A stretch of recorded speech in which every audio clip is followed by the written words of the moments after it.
2022. First things on our list, if we have a second, we go through the little update. Looks like, yeah, there were some results from positivity rates and some of our COVID cases, if you wouldn't mind. Yeah, of course.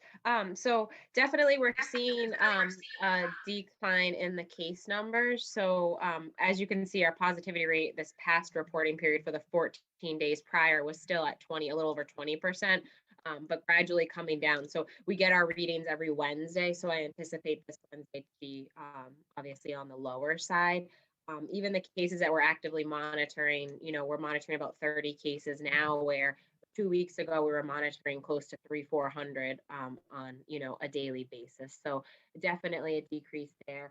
I know I mentioned in my email last week we were able to hold, in collaboration with the schools, another round of clinics for those 12 and older. So we got a good group coming out. Some were first dose, which is awesome. Some were second dose, and some were for the booster.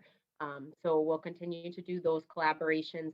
And then Trish and I were over at the old police station this afternoon. It looks great. So we're ready to start that probably in the next few weeks. So we're going to kind of take it slow, maybe like a 2-day-a-week type of a clinic where Trish is over there. We'll definitely be relying on our MRC cert and MRC volunteers to help out, but maybe a couple of hours a day, just providing that booster for anyone that needs it, or potentially even first and second doses.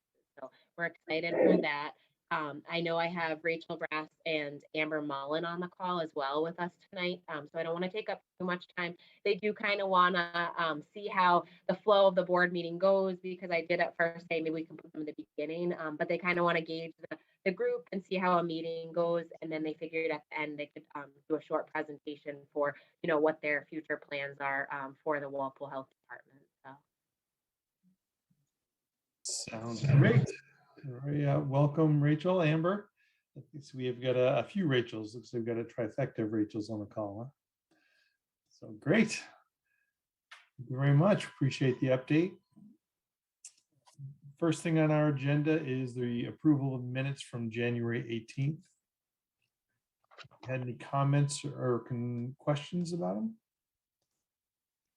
I didn't find any mistakes, nothing. I didn't either. I found a little one on 585 Washington Street on the motion. And it's the second to last sentence. It says also the board would like to recommend adding streetlights to, I think there should be the project. That was it though. Right, yeah, I didn't find anything either. So we'll entertain a motion. I'll make a motion that we approve the subdivision. No, we approve the minutes as corrected. I'll second that. Motion's been made and seconded. Any other comments or discussions? If not, then we will vote. Mona. Aye. Stefan. Aye. And Carol. Aye. I also. 400. The minutes are approved. Next on our agenda, 7:35. We have 2 planning board requests for comments. The first one is the site plan for 2220 Boston Providence Highway. So this is for a company called Dryex, who is actually already currently in Walpole. They're on West Street now. So they're looking to expand and provide some areas where they can park vehicles. So it would be a garage style setting along with an office building. They will have floor drains. So they are required to have a pretty robust stormwater management because they are in the Water Resource Protection Overlay District Area 3. So the business they are proposing is allowed in that area, but obviously there's, mechanisms that need to go in place to protect the area. So they do have a good stormwater management program in place. They are proposing an on-site septic system, which you probably saw. They have not submitted a plan yet. However, I know in the plan submitted, it does reference the septic plan. So we should probably be getting that soon. We did the soil testing. The soil is good out there. Groundwater is not an issue.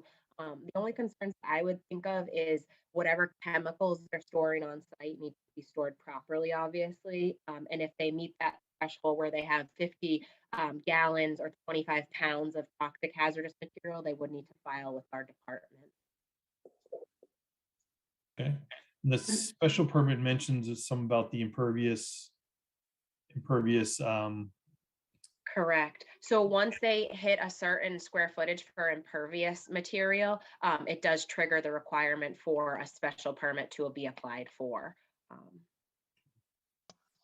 you know if they're going to be doing any work on the trucks, maintenance? So that's the only thing where they do have this, they have a floor drain and it is going into a tight tank. So that would have to be emptied regularly. But aside from possibly like snow melt, like hosing off a vehicle, they wouldn't be doing maintenance there. But I think it's beneficial for the board to like request a list of what chemicals will be stored on site. So then we're aware of that.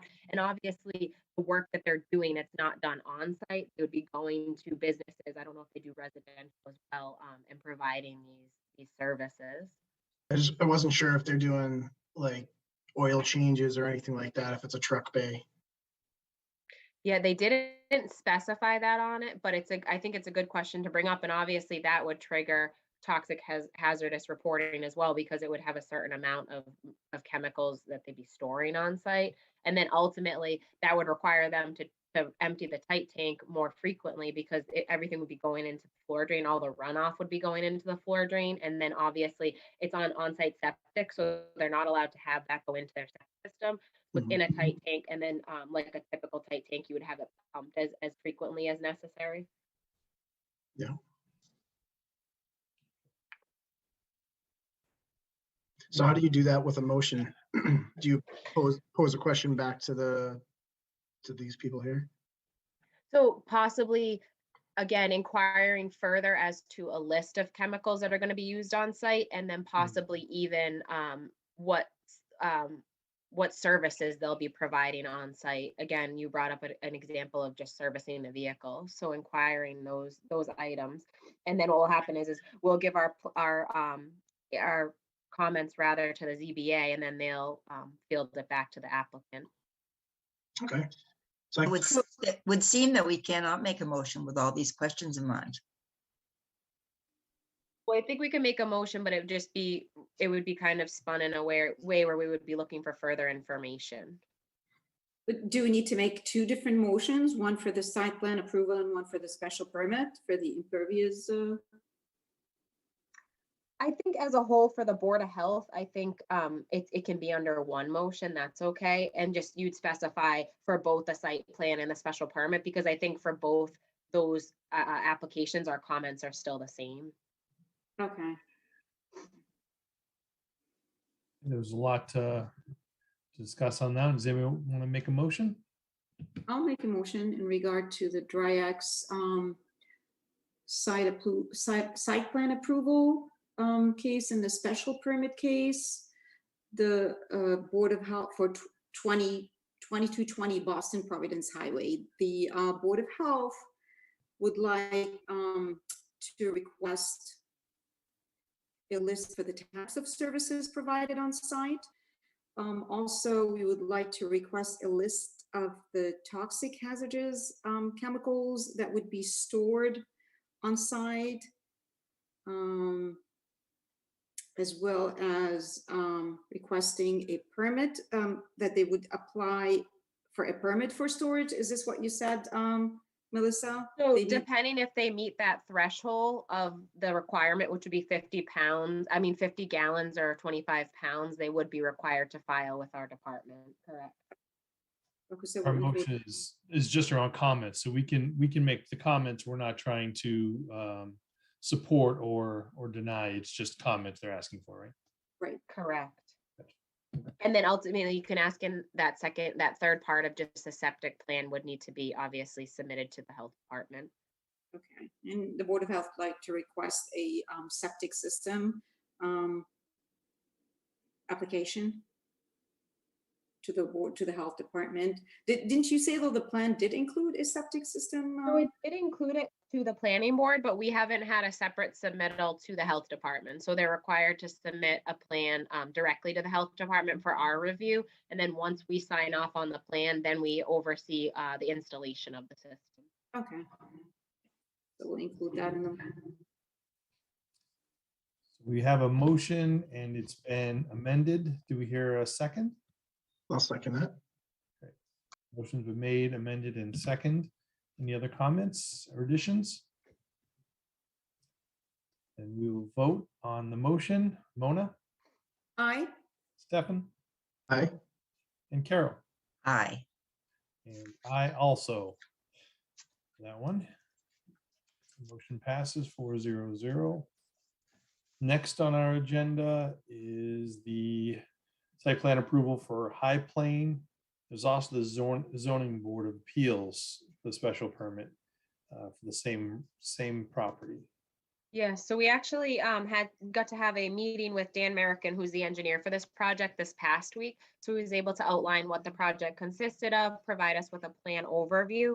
So I have a better handling on what the plan entails. So similar to what you received. So it is on the corner of High Plain and, well, a little bit further in, but High Plain and near where Washington and High Plain meet. And they're looking to do a building where it would have 10 units on the upper floor, and then it would be commercial use on the bottom floor. They don't yet have an occupant for that commercial use, but they're intending it to be for office space or something along the lines of that. Like it wouldn't be a restaurant or anything like that. So as you can see from the site plan approval, they did write that it will be utilized by town water and sewer. There was a dumpster area, an enclosed dumpster area shown on the plan. They do have a sidewalk, obviously on High Plain Street, and then they also have a sidewalk around the perimeter of the building where the parking spaces are, so it provides safe access into the building. And then there are street lights throughout the parking lot itself. So I think from that standpoint, they've touched upon all of the items the health department would be weighing in on. Unfortunately, I do just see in their dumpster, it looks like it's one dumpster for trash. So I would say that we strongly encourage recycling.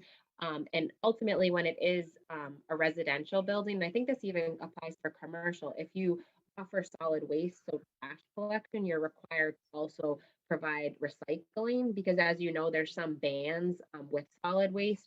So you can't put cardboard in the trash. So right then and there by default, you do have to provide that recycling. So I think that's something it would be encouraged to add to the motion. So is this single family home that's being demolished and they're building a Correct. Correct. So it's going to be like a mixed use building. So the first floor will be the commercial and then above it will be 10 units. but right now there is a single home that hasn't been demolished yet, right? Correct. And that's what the special permit is for? So the site plan is for that. The special permit is to allow the two upper floors of the building to be used for residential because of the area that it's in. So again, commercial on the first floor and the two upper floors will be the 10 units for residential use. So you need to define. Correct. One is through the zoning board of appeals, and then the planning board is the normal site plan approval, which we see, which we typically weigh in on with lighting and sidewalks, trash and recycling. So they have the lighting and the sidewalks. They just need additional recycling trash to the one trash collector, right? I would say that. Do that they would be need the- two? Do they need one for commercial purposes and one for residential? Not necessarily. I think the main thing is just making sure that it's an adequate space for both the trash and recycling and that it's obviously emptied on, a regular frequency. So it's not an issue where it becomes overflowing. This, we will need two motions, correct? We have the Correct. planning board and then we have the,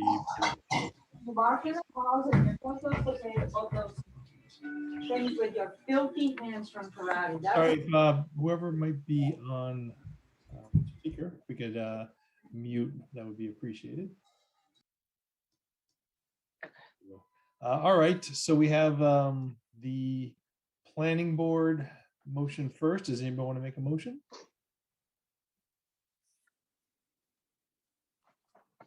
I will make a motion then. 173 High Plain Street regarding the planning board request for comments.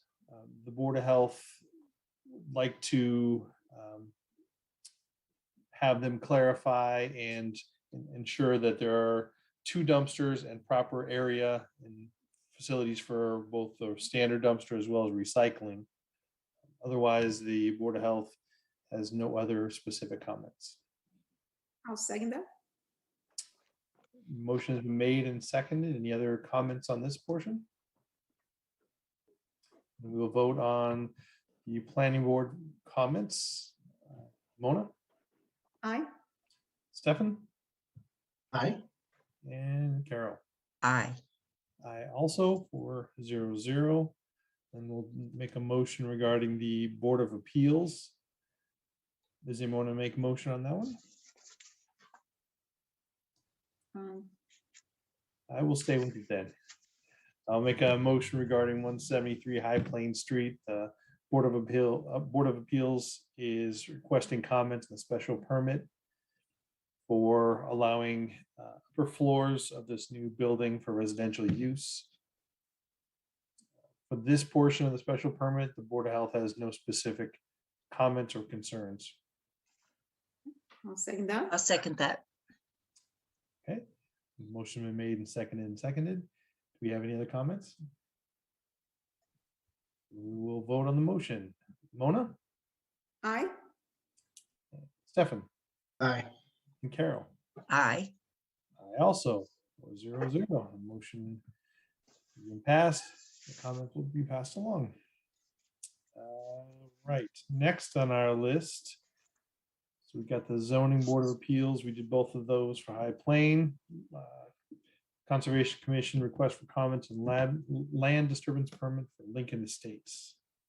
So this plan actually went in front of the board previously. It did go in front of the planning board and was actually turned down. So I do anticipate them reapplying for it. But I did speak with our conservation agent for the town, and she did let me know that since they are disturbing more than 40,000 square feet of land, that they are required to file this permit.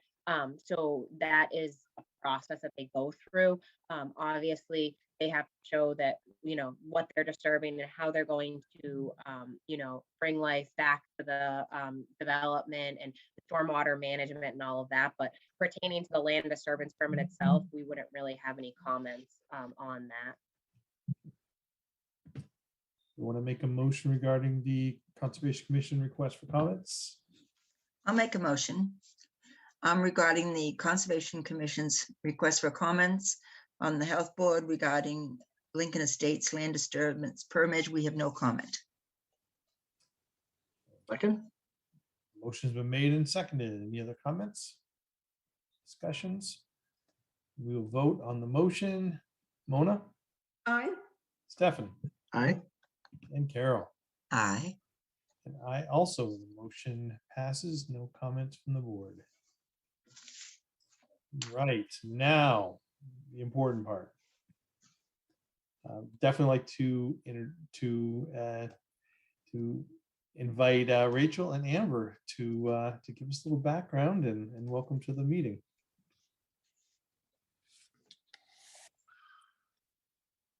Sorry if you heard a small dog bark. That was mine. I wanted to say hello. My name is Rachel Brace, and I am the regional epidemiologist for the Norfolk County 8, which includes the towns of Canton, Dedham, Milton, Needham, Norwood, Walpole, Wellesley, and Westwood. And I am the epidemiologist in charge of kind of a little bit of everything. So Amber is more primarily working on COVID-related things. And I am also helping with that, but then I will also be working on everything else, which for Walpole will also mean a potential community health needs assessment. So we're working on developing that so that can be distributed hopefully later this year. Yeah, hi, I'm Amber. Like Rachel said, I'll be working primarily with COVID, at least at first. There's also 2 public health associates that we just onboarded. So they'll be coming with me next week to meet with Melissa and Trish, and we're just going to talk about how Walpole is handling case investigation and contact tracing, and how we can help Walpole specifically and also the region just keep up with all of the evolving guidelines and offer any support that we can.